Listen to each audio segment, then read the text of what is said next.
Lieutenant general retired عامر ریاض صاحب نے join کیا ہے. تھینک یو سو مچ عامر صاحب ایک بار پھر سے جوائن کرنے کے لیے. بھارت کو امن کی لینگویج پیس کی بات سمجھ نہیں آتی, بھارت کو طاقت کی بات ہی سمجھ آتی ہے.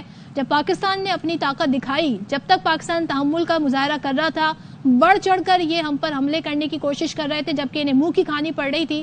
لیکن جب پاکستان نے انہیں منہ توڑ جواب دیا ہے تو آج ان کی ترجمان یہ کہتی نظر آ رہی ہیں کہ ہم ایسکیلیشن نہیں چاہتے لیکن پاکستان بھی جنگ نہ کرے تو کیا کہیں گے؟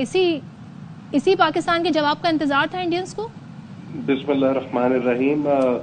یہ جو انڈین ملٹری کورسپونڈنٹ تھی, خاتون تھی شاید, تو انہوں نے جو بھی کہا آج اچھا کہا. پہلے تو اس طرح کی کوئی بات نہیں کر رہے تھے.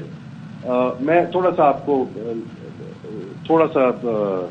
الحمدللہ پاکستان میں نہ جوش کی کمی ہے, نہ جذبے کی کمی ہے, نہ کیپیبلٹی کی کمی ہے, اور نہ کسی قسم کی کوئی یہ سمجھا جائے, سمجھتے رہے شاید وہ کہ وی آر ڈیلینگ اٹ یا پتہ نہیں کوئی ہم کسی چیز کے دباؤ. کوئی ایسا دباؤ نہیں. پاکستان آرم فورسز, پاکستان کی لیڈرشپ نے فیصلہ کیا تھا کہ ہم اپنے ٹائم, چوائس اور کوانٹم آف رسپانس کو خود چوز کریں گے اور خود کریں گے. دیٹ وی ڈیڈ انشاءاللہ this morning by the grace of almighty Allah. It went very very well. ایک چیز میں آپ کو بتا دوں, ایک تو یہ دیز ور پریلیمنری آپریشنز. یہ پاکستان کے جو تھے, یہ اس کو ہم کہتے ہیں فوجی زبان میں preliminary operation, to take down their air bases, to take down their air defence systems, to take down their missile systems, and if need be then the real offensive operation can go after this. یہ تو بھی initial operation تھے جس پہ اتنا extensive damage ہوا ان کا, from Sri Nagar to سورت گڑھ.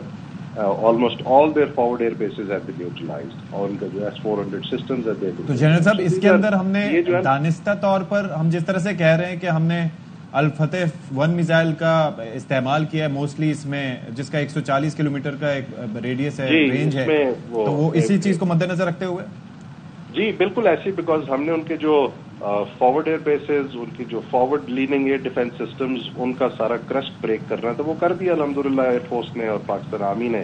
It was a combined operation of both Pakistan army and Pakistan air force, executed to precision and by the grace of Allah almighty to great effect, وہ جو انہوں نے خود بھی اب مان لیا.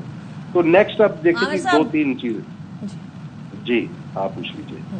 عامر صاحب, آئی ریمبر 2019 کے اندر جب پلوامہ کا اٹیک ہوا تھا اور وہ بھی پاکستان پر داغا گیا تھا, اور اس ٹائم پر جو سچویشن پھر ڈیولپ ہوئی تھی, یہ ہر بار الیکشن سے پہلے ہوتا ہے. ریممبر اس ٹائم پر آپ NDU میں تھے اور آپ نے تب بھی گھر واپسی کی بات کی تھی کہ ان کا جو کانسیپٹ گھر واپسی کا ہے وہ بیسیکلی دیکھنے میں یا سننے میں بڑا خوبصورت سا لگتا ہے لیکن ہے بڑا بھیانک اور مکیاویلین ایگزیکٹلی, اور مکیاویلین تھاٹ کے ساتھ پروپیگینڈا, جھوٹ, اس کے اندر سب چیزیں جائز ہیں. سو یہ چیز ابھی ہمیں نظر آئی, بٹ ٹروتھ آلویز پریویلز.